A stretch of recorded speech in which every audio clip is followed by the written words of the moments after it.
ABCD ಹೇಳಪ್ಪ ಅದೇಳಪ್ಪ ಇದೇಳಪ್ಪ ಅಂದ್ರೆ ABCD rubber ಗಾಡಿ ಸುಬ್ಬಿ ನೆಡ್ತಿ ತೂನ ಸೌತ್. ಸೊ ವೀಕ್ಷಕರೇ ನೋಡಿದ್ರಲ್ಲ, ಗಿಲ್ಲಿಯವ್ರು ಏನಪ್ಪ ಹೇಳ್ತಾ ಇದ್ದಾರೆ ಅಂತಂದರೆ, ಈಗ ಇಂಗ್ಲೀಷ್ ಸ್ಕೂಲ್ಗೆ ಹೋದರೆ ಭಯ ಆಗುತ್ತಂತೆ. ಏನಕ್ಕೆ ಅಂತಂದರೆ ಅವರು ಕನ್ನಡ ಮೀಡಿಯಮ್ ಓದಿದಾರಲ್ವಾ, ಮತ್ತಿಲ್ಲಿ ಇಂಗ್ಲೀಷ್ ಹೈಕ್ಳು ಇಲ್ಲಿ ಏನು ಮಾತಾಡ್ತಾರೆ ಅಂತ ಅಂದ್ಬಿಟ್ಟು ಸಿಕ್ಕಾಪಟ್ಟೆ ಭಯ ಆಗಿದೆ ಅಂತ ಕೂಡ ಇಲ್ಲಿ ಹೇಳಿದ್ರು. ಈಗ ಗಿಲ್ಲಿ ನಟ ಅವರು ಸಿಕ್ಕಾಪಟ್ಟೆ ಬ್ಯುಸಿ ಇದ್ದಾರೆ.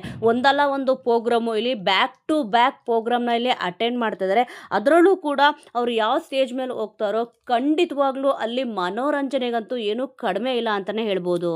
ಇಂಗ್ಲೀಷ್ ಮೀಡಿಯಂ ಸ್ಕೂಲ್ಗಳಿಗೆ ಹೋದರೆ ಏನು ಮಾತಾಡಬೇಕು ಏನು ಬಿಡಬೇಕು ಅಂತಂದ್ಬಿಟ್ಟು ಗೊತ್ತಾಗಲ್ಲ ಅಂತ ಇಲ್ಲಿ ಹೇಳಿದ್ರೆ, ಯಾಕಂದರೆ ಅವ್ರಿಗೆಲ್ಲ ಇಂಗ್ಲೀಷೇ ಅರ್ಥ ಆಗುತ್ತಲ್ಲ. ಮತ್ತು ಇಲ್ಲಿ ನಾವೇನಾದರೂ ಮಾತಾಡಿದೆ ಅದು ತಪ್ಪರ್ಥ ಅವ್ರಿಗೆ ಆಗ್ಬಿಟ್ರೆ ಏನು ಮಾಡೋದು ಅಂತಂದ್ಬಿಟ್ಟು ಸಿಕ್ಕಾಪಟ್ಟೆ ಭಯ ಆಗ್ತದೆ ಅಂತಂದ್ಬಿಟ್ಟು ಗಿಲ್ಲಿ ಅವರು ಹೇಳಿದ್ರು. ಈಗ ಅವ್ರು ಗೆಸ್ಟ್ ಆಗಿ ಹೋಗಿದ್ದಾರೆ ಅಂತಂದರೆ ಪ್ರತಿಯೊಂದು ಪ್ರೋಗ್ರಾಮಲ್ಲೂ ಕೂಡ ಮನೋರಂಜನೆಗೆ ಏನೂ ಕೂಡ ಕಡಿಮೆ ಇರೋದೇ ಇಲ್ಲ. ಆಲ್ಮೋಸ್ಟು ಅವ್ರೊಂದು 2 ಮಾತು ಇಲ್ಲಿ ಆಡಿದ್ರು ಅಂದರೆ ಸಾಕು, ಸಿಕ್ಕಾಪಟ್ಟೆ ಜನ ಇಲ್ಲಿ ಅವ್ರ ಹೆಸರನ್ನ ಕೂಗ್ತಾನೆ ಇರ್ತಾರೆ. ಈಗ ಒಂದು ಇಂಗ್ಲೀಷ್ ಸ್ಕೂಲ್ಗೆ ಅವರು ಗೆಸ್ಟ್ ಆಗಿ ಹೋಗಿದ್ದಾರೆ. ಅದರಲ್ಲಿ ಅವ್ರು ಏನಪ್ಪ ಹೇಳಿದ್ರು ಅಂತಂದರೆ, ಈಗ ಹಿಂದೆ ಎಲ್ಲ 5ನೇ ಕ್ಲಾಸ್ ಆಗೋವರೆಗೂ ABCD ಇರಲಿಲ್ಲ, ಇವಾಗ ಬಿಡಿ ಫಸ್ಟಿಂದನೇ ಸ್ಟಾರ್ಟ್ ಮಾಡಿಬಿಟ್ಟಿರ್ತಾರೆ. ಇನ್ನು ಸ್ವಲ್ಪ ಹಿಂದೆ ನಾವಿಲ್ಲಿ ನೋಡೋಕೆ ಹೋದರೆ ಇಲ್ಲಿ ಗಿಲ್ಲಿಯವರು ಕೂಡ ಅದನ್ನೇ ಇಲ್ಲಿ ಹೇಳಿದ್ದು.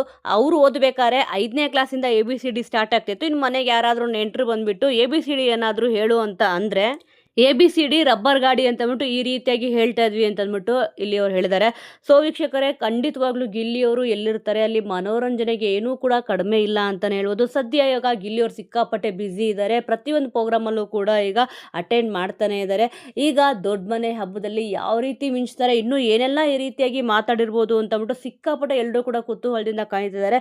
ಸದ್ಯ ಈಗ ಸಹನಾ ಇಂಟರ್ನ್ಯಾಷನಲ್ ಹೈಟೆಕ್ ರೆಸಿಡೆನ್ಷಿಯಲ್ ಸ್ಕೂಲ್ಗೆ ಅವರು ಗೆಸ್ಟ್ ಆಗಿ ಹೋಗಿದ್ದಾರೆ. ಈ ಒಂದು ವಿಚಾರದ ಬಗ್ಗೆ ನಿಮಗೆ ಅನಿಸುತ್ತೆ ವೀಕ್ಷಕರೇ? ಖಂಡಿತವಾಗ್ಲೂ ನಿಮ್ಮ ಒಂದು ಅನಿಸಿಕೆ ಅಭಿಪ್ರಾಯನ ಮಿಸ್ ಮಾಡದೆ ಕಮೆಂಟ್ ಮೂಲಕ ತಿಳಿಸಿ. ಮುಂದಿನ ವಿಡಿಯೋದೊಂದಿಗೆ ಮತ್ತೆ ಸಿಗೋಣ.